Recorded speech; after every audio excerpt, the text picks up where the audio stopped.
This month was definitely a smaller month of reading for me, especially compared, I think, to the last 3 reading wrap-ups that I had, but that doesn't take away from the many exciting things that I read this past month.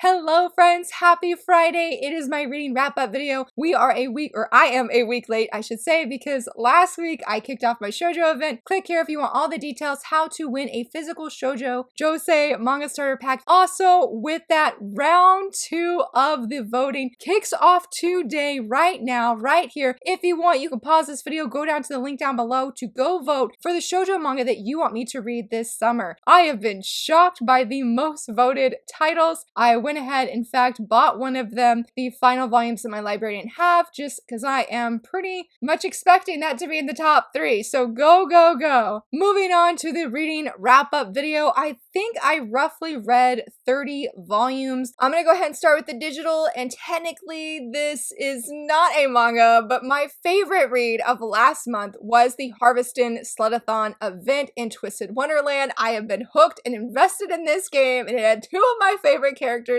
It was absolutely amazing. It was such a joy to read. I laughed so much. I giggled, I squealed, I just absolutely enjoyed myself. It's one of the best reading experiences I've had recently. I mean, I've read some really great titles, even last month I did, but when I think of the most memorable and what stands out that I'm going to remember for months, it is that event. And I am so bummed that I cannot play it anymore. It was just a special I was supposed to say one-time thing, but it seems like in the past they've done it. I'm hoping they bring it back because it was literally one of the favorite, best things I've ever read. But outside of that, I read one series, and that is My Dear Detective on Azuki.com, though I read volume 1 from Amazon since it was on there. I read volumes 1 through 3. I do have a video review up, and I decided to feature it because one of the runner-up prizes for the shoujo event giveaway is 2 30-day premium membership to Azuki. How to make sure I said that right, because for some reason I just was like, I feel like I can't get the words in order. I went to bed late like every day this week, so totally bear with me if you're like, Laura, you don't make sense and you're rambling too much. It's just because I'm really tired. Anyway though, I really, really enjoyed that. It was just so good. I just could not read fast enough. I felt myself deeply engaged with the characters. I love Mitsuko, I love Saku, I love how they were a duo, and I totally gushed about more of it in, non-spoiler of course, in that video, so if you'd like to hear more of my thoughts, definitely go check that out. I did surprisingly start a new manga on the Shonen Jump app. I have not started a new series on there since Blue Box came out, and the series I started was Tenmaku Cinema. This was so good, and shout out to Baz at BazReadsBooks because she put it on my radar, she talked about it, she shared the cover, and I was like, I am intrigued just because of the cover alone. It is by the same manga creator of Food Wars, so it has a different artist. It's interesting because there's a little bit of mystery, but there's so many fun shenanigans. He is more or less a dead filmmaker, and he died too soon, so he's trying to find somebody who he can just use their hand to write the screenplay that he was writing before he died. And so this lucky hero gets chosen. He is a total junkie for movies. The way that he critiques stuff and he analyzes is really, really interesting. I mean, it's not like an overwhelming part, but he really appreciates everything that goes into making movies, and he just feels like he's too young to make a movie. So of course that clashes with this dead filmmaker screenplay writer who wants to use them and just like, dude, just write it. It's very, very good. And of course the hero too, he doesn't think that this screenplay writer, that he's actually legit or that he's any good. So there's plenty of fun shenanigans. I need to go read chapter 4 because I did see it was up. It ended on a cliffhanger and I was just like, oh my goodness. I had to go spam Baz. I was like, Baz, I need chapter 4 like yesterday. So if you're looking for a new Shonen Jump manga with some mystery, plenty of fun shenanigans, and some really good art, I would highly recommend that one. All right, let's go ahead and dive into the physical manga that I read because that was definitely the brunt of what I read last month. The first series that I read in the month of April, or beginning April, was The Most Heretical Last Boss Queen from Villainess to Savior. This is amazing. This is one of the best, if not the best, villainous isekai I have ever read. It may not be like my all-time favorite because there are other villainous manga that I really enjoy, but I love this. Pride here, I mean, she is an incredible heroine, and I was just blown away by her actions and at how she is willing and ready to sacrifice her life, like do whatever it takes to not let the original pride that she takes over, that character's by the original pride, to not let her make those decisions that she does in the Otome game. Like, she's like, no, you do whatever you have to do. And I do have a video review of this as well,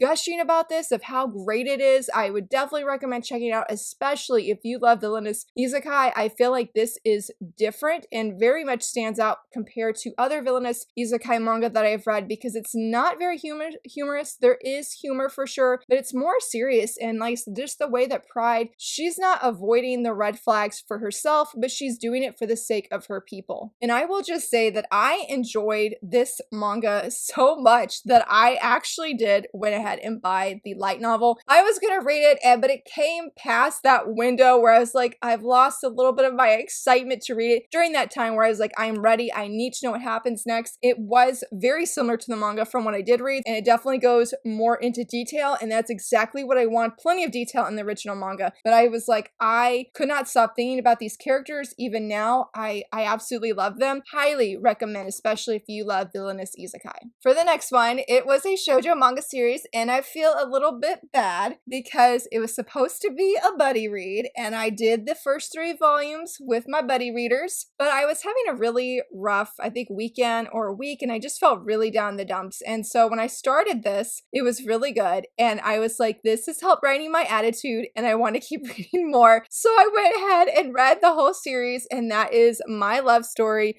volumes 1 through 13. ProfOtaku or Marg and MargReadsManga, if you're watching this, I am sorry. I will buddy read it again. I will buddy read it again because it was an amazing and wonderful series that is so funny. I absolutely loved it. This was the shoujo manga that my husband actually, he watched the anime and then he read the manga after me. Then he went back and watched the anime, and I was like, I get it. I know I'm late to the hype train, but it's so funny. I love our trio of characters. I did film a video review. I don't know if I'm going to be posting it this month or if it's going to be, I guess, in July, but it is coming. I did film it, and I loved it. It was such a delight to read this as well. It just brightened my day. The characters are amazing. Oh my goodness. Our man here, our hero, he is something else. His expressions are hilarious. Let me see if I can find a good one. Honestly, that is one of the best parts of this manga. All of the characters were really great.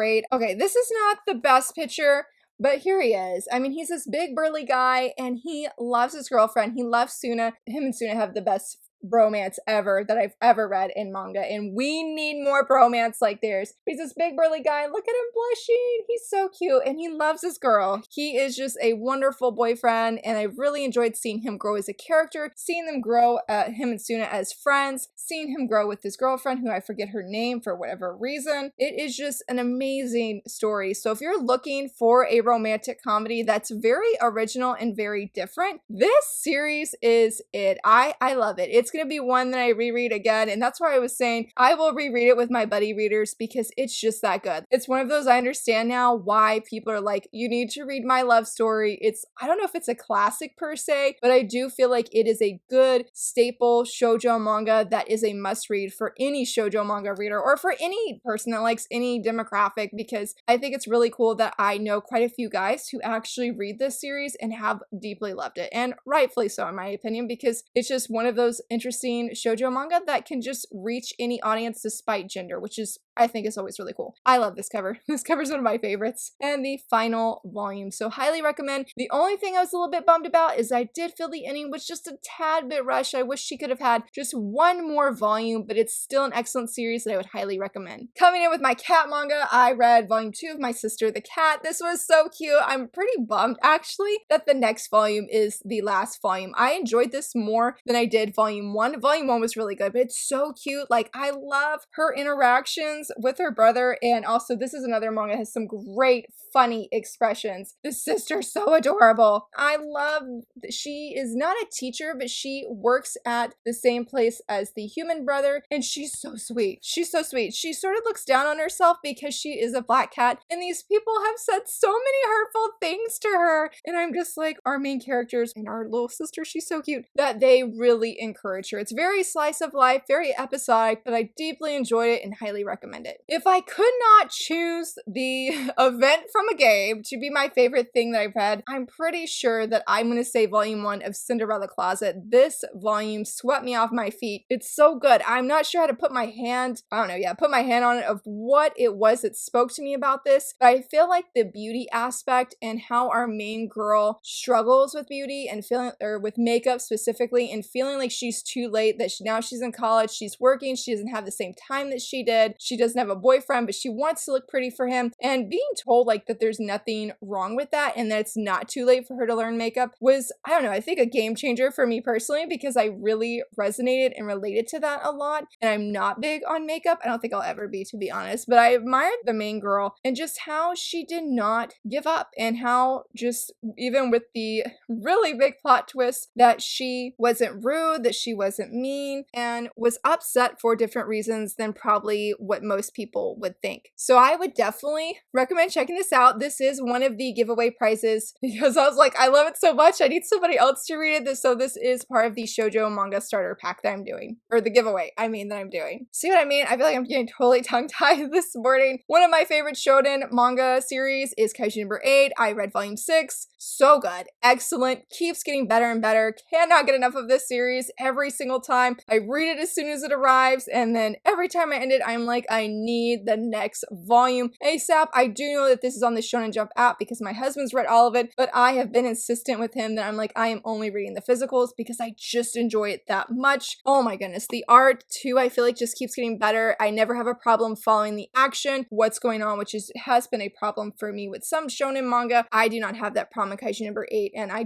love it. I love the characters. I can't wait for Ichikawa to come back, though. I miss Ichikawa so much. He is my favorite character of everybody. The ending definitely leaves on a cliffhanger, just like all the other volumes, but it's a different kind of cliffhanger, and I'm like, I don't know how I should be reacting right now. So therefore, I need the next volume ASAP. I'm a little bit hesitant to talk about this. I was originally going to do a video review, and I decided not to for reasons I'm about to share. That volume is Sugar Apple Fairy Tale Volume 1. I did like this manga, and I have read the first 2 chapters digitally as it was being serialized on Amazon and other places, but I did not love the entire volume. It was sort of middle of the road, and I hate using that kind of terminology for this because it's not a bad manga. I struggled with our heroine, though. I struggled with her going back and forth of what I'm doing is it's, justifying my actions. I know it's wrong, and I get where she's coming from. I feel like if I was in her shoes, I would be the exact same way, but it was a little bit too much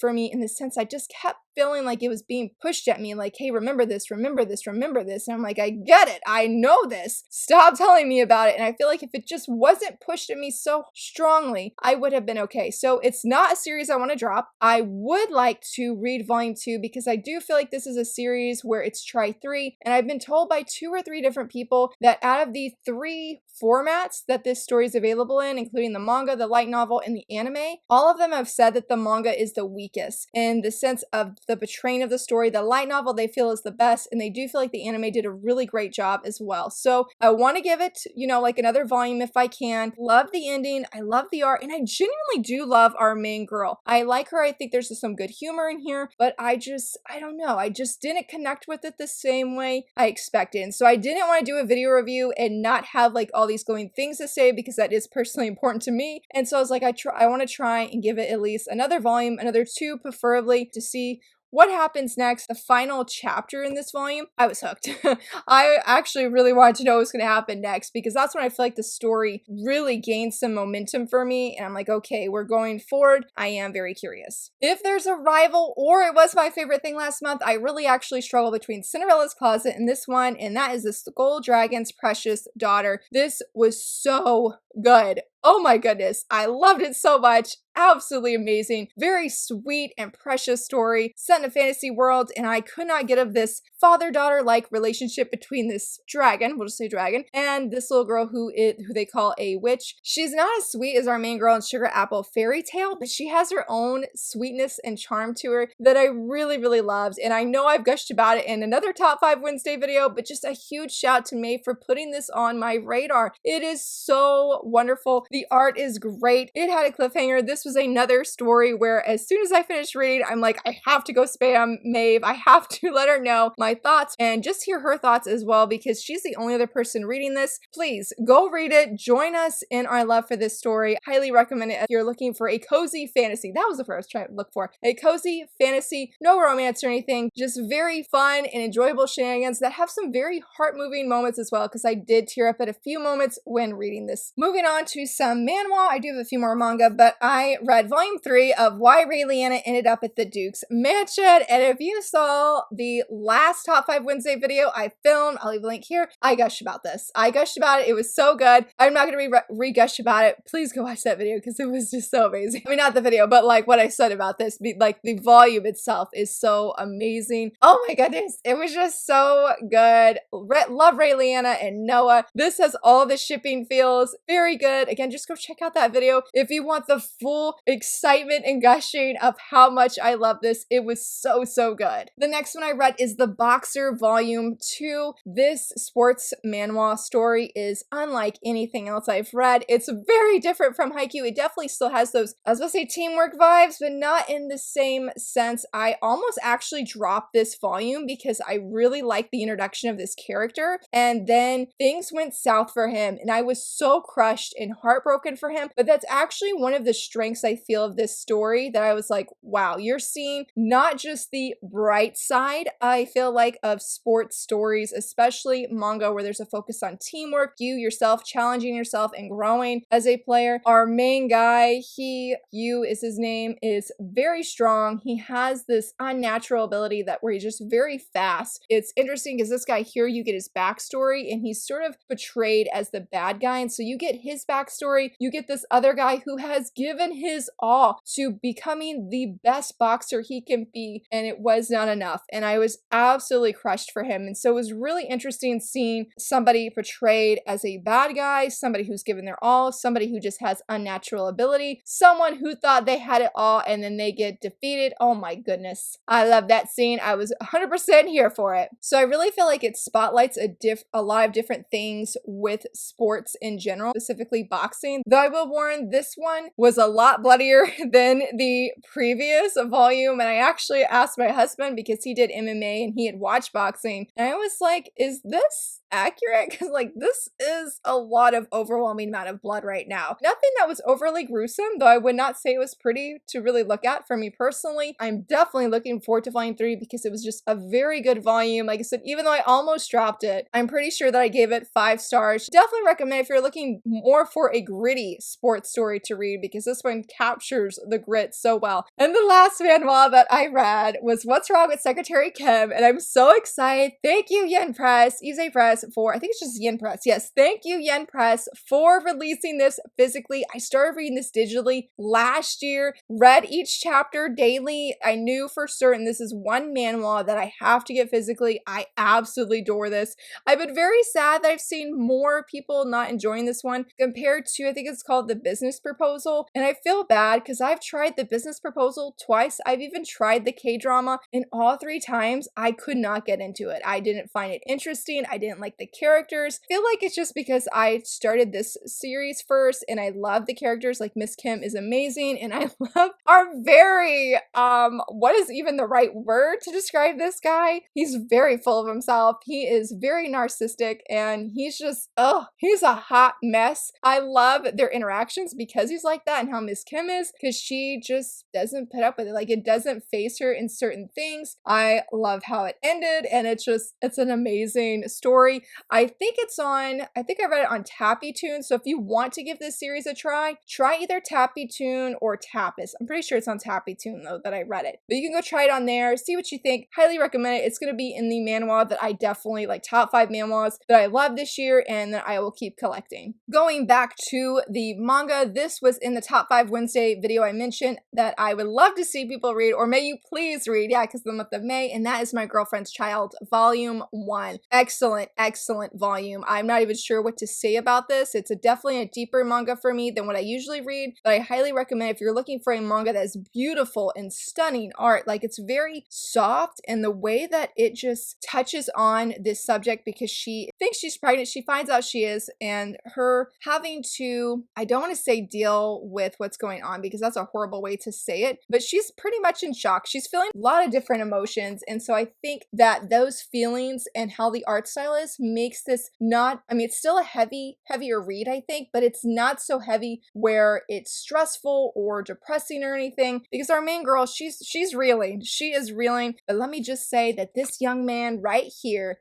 is absolutely amazing. I loved him in this manga. The way that he is there for our girl, whatever decisions she decides, he's like, I'm there for you. I want to be there for you. He's absolutely amazing. Already have volume 2 on pre-order because I need to know, especially with that ending. It's a very, very good first volume. Very strong, very eager, and looking forward to seeing what is going to happen next. And my last read, which I also talked about in that recommendations video, is The Tunnel to Summer, The Exit of Goodbyes, volume 1 of the manga. This was so good. I picked this up sort of on a whim because 2 different people, including Mark, had recommended it on Instagram, but I saw the 3rd cover and I was like, that is so pretty. Decided to read it. It is amazing. I decided to write a review actually for this for the Clean Fiction magazine because I'm like, more people need to know about this story. This is another one I could not read fast enough. It is a little bit heavier, sort of like My Girlfriend's Child, in that it's not exactly a happy read, so I don't know how you explain that, but it's a very engaging and interesting